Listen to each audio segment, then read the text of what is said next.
Live inside Athens with Lullwater.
I play lead guitar. I'm Ray. I play bass and do backing vocals. Joe, drums and backing vocals. And I'm John, lead vocals, guitar, and we're Lullwater. The band started, I believe it was 2008, actually. We're working on 10 years now. In a basement off of Lullwater Road, close to Duncan Springs Road. Really close to Duncan Springs. But we started then in college, and obviously we went through several member changes, went through drummers and bass players, guitar players. But I think it was just the growing pains of the band that we every band starts off young, and then you kind of you find out what direction you want to take, and what's your sound, and what's your identity, and what you want to do, and all these things. And I think we definitely went through that with the band.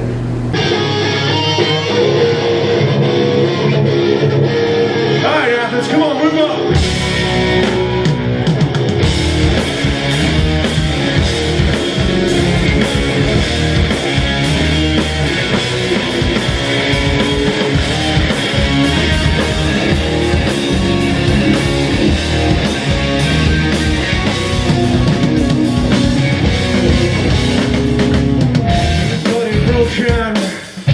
Not quite dead. What can I do while you break my heart? Change it like it, changing everything. Louder sounds of when you're quiet, they walk away. Shaking, hopeless now, and I'm divided, trembling, people crowd, and I waves decided.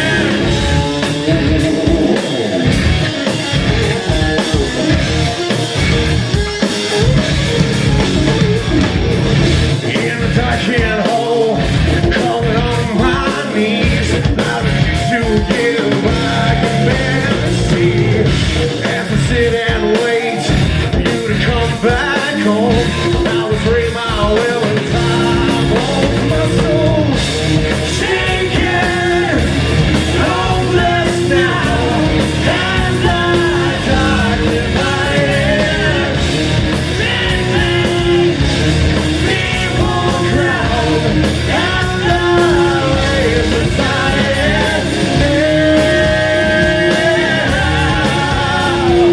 Earlier stuff, we evolved. We played cover songs in college bars between, Brett and I and Nick, our old drummer, and we played college gigs for 5 days a week. Played Wagon Wheel 100 million times, Wonderwall, stuff like that. And then that gets old, so we wanted to just to do original music and play our original songs. And we went through and did some demos and kind of started figuring out the recording process and what we needed to work on and all those things. That's kind of where we started from. It's very much of a collective effort. It's like, one of my favorite bands is Pearl Jam, and they do the same thing. They've got like you know, it's all collective. It's here, Stone's doing this, and Mike McCready's doing this, and Eddie's doing this, and you know, everybody brings something to the table, and it just gels into what Lullwater is. And it's not one individual that's writing a riff or a chorus or a verse or this.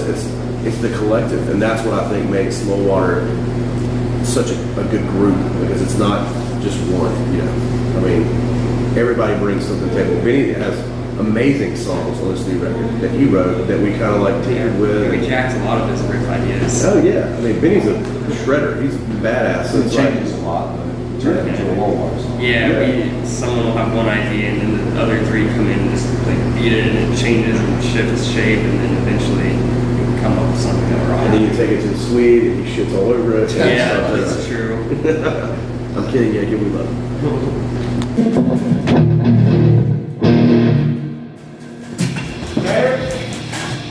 About to find out. All right, yeah, let's throw it down here.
I know with me and Ray and Brett, it kind of brought us together at that point.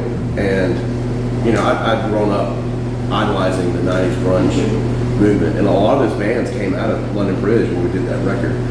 So it you know, on top of being starstruck, I guess, when we first went into the studio, it was a legit studio. It was a huge experience for us. We're out of our element. We're in Seattle, and you know, all these great bands that had been before us. So the pressure was definitely on for us to do a good record. And then we had to fire our drummer day 3, our former drummer that day. So it was chaos, but it was definitely a magical place for us. And I think that record, it kind of shows that. We definitely have that 90s grunge Seattle kind of tone and sound, because Jonathan Plum was engineering and producing it. And but no, it was a huge impact. For me, definitely, I think we were all just in awe of the place that we were at to begin with. But then it made us be better musicians because of that record. That's a lot. This song's louder than thieves. Thank you guys so much.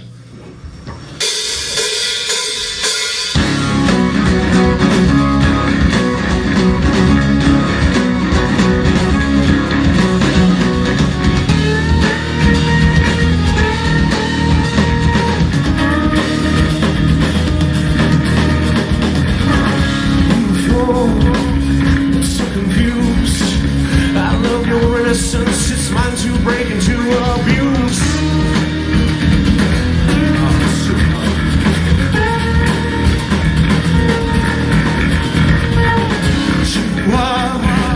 I spit you out. I'll wring every last drop from you. I'm thirsty from this drought.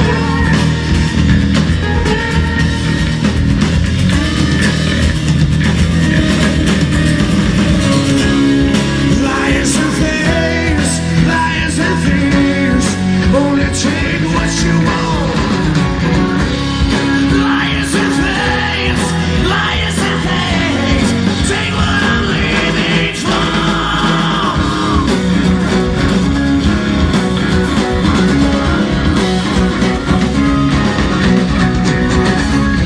you. You've just come back from New Orleans having cut a second record.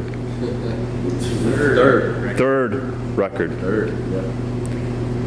How was New Orleans different from Seattle? Polar opposites. I don't know if we have enough take. We don't, yeah. How much time? We were there for almost a month, right at a month. And we lived in the French Quarter. It's fucking insanity. It was the album that we recorded where we had the least control. We had to give ourselves over to the process the most. And it brought us all together like any album recording will, but also it was a struggle in a lot of ways. We're all butting heads just because we all wanted to have the best product, but it all came together in the end. It really has a New Orleans flavor to it. Yeah, it's got horns and strings and piano. And, we grew up, yeah. And the last record, the unreleased record, the third record that you talked about, we're naming it Voodoo for that reason, because you know, I don't think anyone here in our band is very religious, but you know, that shit's real. Voodoo it's a real entity, and it's a real influence on this record for sure. And I think because of the third record, Voodoo, we were all coming from it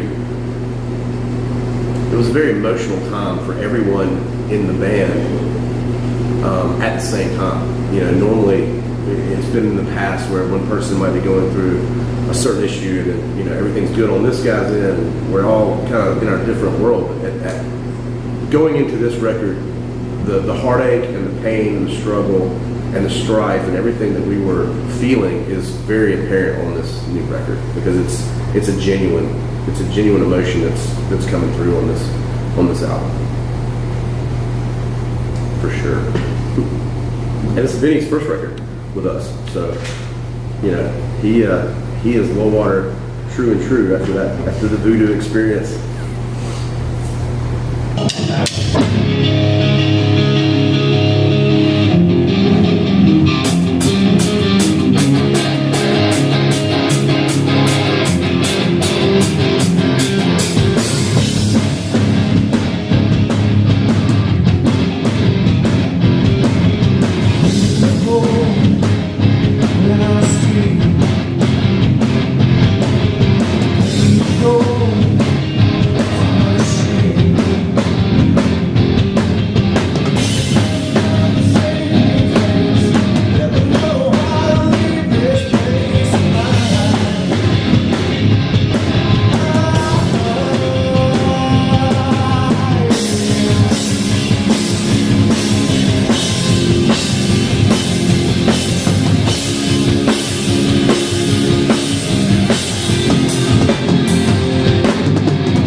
playing live before thousands?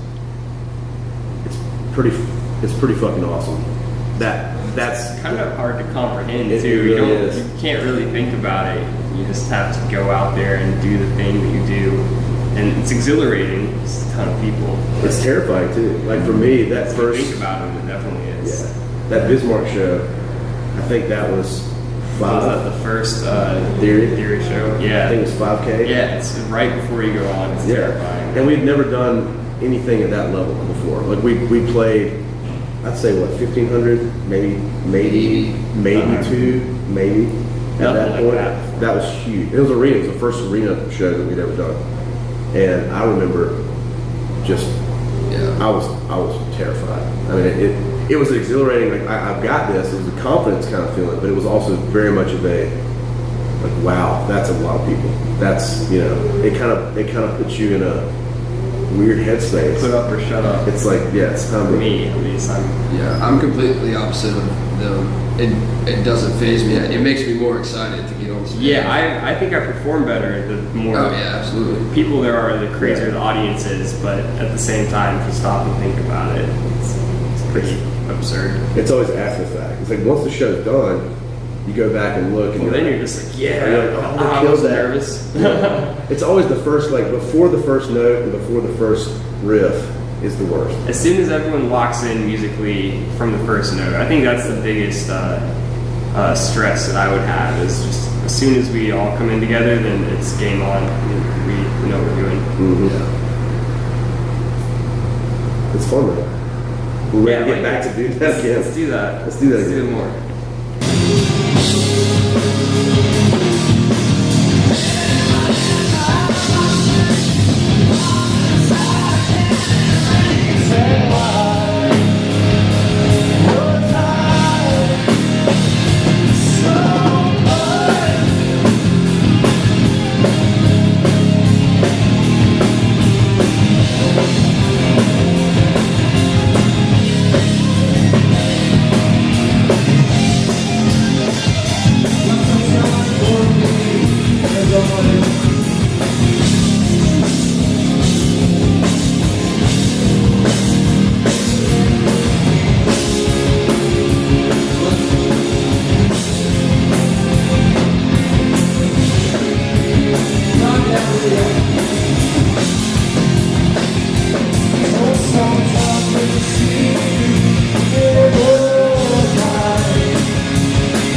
I would say I've been in Athens for almost 15 years now, and a lot of angst from Athens because to begin with Lullwater, I yearned to have acceptance from Athens as much. Like it consumed me in the beginning. It was like, if we can do this, we get the flagpole, blah blah blah blah blah. Get the hip management, the PR Yeah, company, we the did all Athens that. people getting with them. Yeah, and like me and Ray would just sit there and talk about what we need to do. And let's go this route, and we tried. There was this mold that we were thinking that we were going to do because the first Lullwater demos they were records to us and they're horrible, but we had like kind of folky Americana songs like Amsterdam and Faithful Sinners and definitely- Whatever Happened and things like that. Yeah, because that was for us too, which I love the Drive-By Truckers, and I think everybody here really likes the Drive-By Truckers. And that was kind of the the vibe that we were in at the time. But for me, the angst towards Athens was never getting that acceptance, and I understand why. I mean, the first attempts that we made were really bad. It was Yeah. horrible. It was horrible shit. So I don't blame Athens First for not. impressions are Yeah, they're a bitch. That was Can I it. say that? Yeah. So we didn't really. I think at the time I was frustrated. Like, why aren't we getting accepted? Well, we suck. So I get it why you're not going to get acceptance from a music town that's notorious for being critical and with the reputation that it has. But towards the middle, I guess, of our career, we just kind of stopped playing Athens, and that was a call to say, you know what, Athens isn't necessarily a big rock town. and we're a hard rock band. So let's kind of branch out. Let's go to Atlanta. Let's start doing regional tours and Yeah, I think we both needed a break from each other. yeah, It was mutual. yeah, it was a mutual break, and that gave us time to grow and to experiment and kind of find what the band was all about and the sound, and honestly to get to know each other. Like, we're brothers now, but we had to tour. We had to get out. We couldn't stay in Athens and worry about what Athens thought of Lullwater, because it would have made everyone crazy.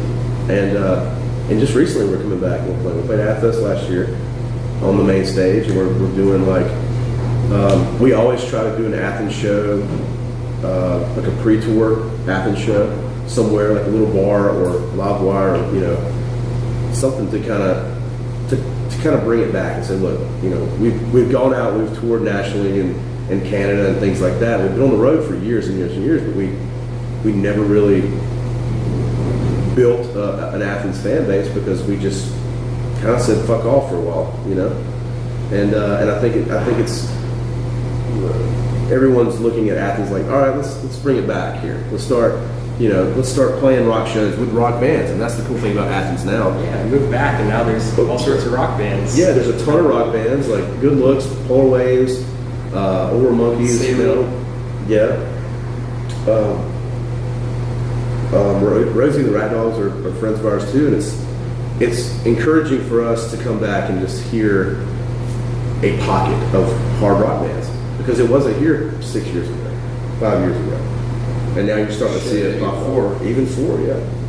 So it's three, yeah. But it's reassuring, it's comforting to come back and like, all right, there's some, there's little pockets of rock that are still here.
That's a raw song. Yeah. All right, you want to do another one? We'll do Blind.